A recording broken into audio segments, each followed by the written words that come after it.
अब यहां से पार्वती खंड आरंभ होता है, मैया पार्वती की कथा आरंभ होती है। तो एक बार सब कहेंगे, बोली दुर्गे मैया की जय, पार्वती मैया की जय। मैया पार्वती ने भोलेनाथ को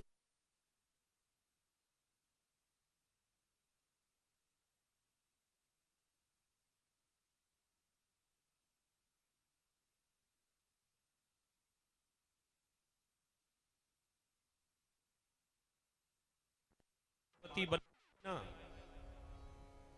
तो बचपन से ही तपस्या में लीन है।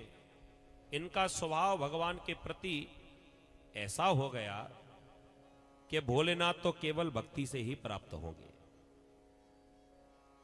कहां इनका मन ऐसा था कि भक्ति में लगा नहीं, और पार्वती बनकर आई तो बचपन से ही भक्ति में मन लगा हुआ है। देवी पार्वती ने भगवान की भक्ति की। हालांकि देवी पार्वती जो शक्ति के रूप में राजा हिमांचल के यहां पर पैदा हुई, सूत जी महाराज कहते हैं कि इनके पिताजी ने भी बड़ी भक्ति की। और राजा हिमांचल ने किसकी भक्ति की है? आदि शक्ति की। आदि शक्ति की तपस्या की। कई वर्षों तक तपस्या करते करते करते करते और एक दिन ऐसा आया कि स्वयं शक्ति प्रकट हो गई और पूछा, क्या वरदान चाहिए? वरम ब्रूहि महासाध्वी यत्ते मनसी वर्तते, सुप्रसन्ना तसप्ता तावहम गिरिकामिनी। वरम ब्रूहि, वरदान मांगो, आपको क्या वरदान चाहिए? हाथ जोड़कर प्रार्थना की कि मैया आप मेरे ऊपर प्रसन्न हैं। कह दिया, हां मैं तुम्हारे ऊपर प्रसन्न हूं, जो मन में इच्छा होगी उसी को पूरी करूंगी, बोलो तुम्हारी क्या इच्छा है? हाथ जोड़कर राजा जो हिमालय है, हिमांचल राजा ने हाथ जोड़कर कहा कि मैया अगर आप मेरी भक्ति से प्रसन्न हैं तो इतना करिए, सुता अहम समम भविष्यामि संतुष्टा तव भक्तितः, देव कार्या करिष्यामि सेविता निखिलेश्वरै। भविष्य में आप हमारी सुता बनकर आ जाओ।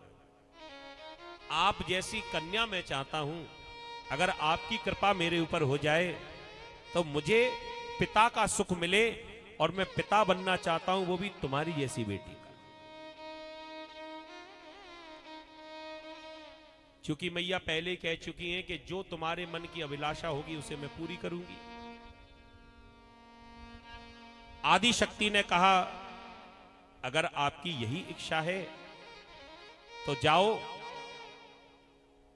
मैं तुम्हें आशीर्वाद देती हूं कि आने वाले समय में मैं तुम्हारी कन्या बनकर आऊंगी। आदि शक्ति ने आशीर्वाद दिया राजा हिमालय को कि मैं तुम्हारी बेटी पार्वती बनकर आऊं। और आज जब स्वयं शक्ति देवी पार्वती के रूप में राजा हिमांचल के यहां पर प्रकट हुई, इतने प्रसन्न हुए महाराज, इतने प्रसन्न हुए, अपनी बेटी पार्वती से बड़ा प्रेम करते हैं। और ये तो स्वाभाविक बात है कि कोई भी पिता अपने कन्या से बड़ा प्रेम करता है ना। और परस्पर बेटी भी अपने पिता से बड़ा प्रेम करती है, बहुत प्रेम करती है। हमारी बात को ये मत सोचना कि केवल बेटियां ही अपने पिता को प्रेम करती हैं, बेटे भी करते हैं। कहीं बेटों के मन उदास हो जाए कि महाराज केवल बेटियों की कहते रहते हैं। अरे आप भी करते होगे अपने माता पिता से प्रेम, लेकिन मेरा अनुभव ऐसा कहता है कि जितना प्रेम एक बेटी अपने माता पिता से करती है, उतना प्रेम शायद बेटा अपने माता पिता से नहीं कर सकता।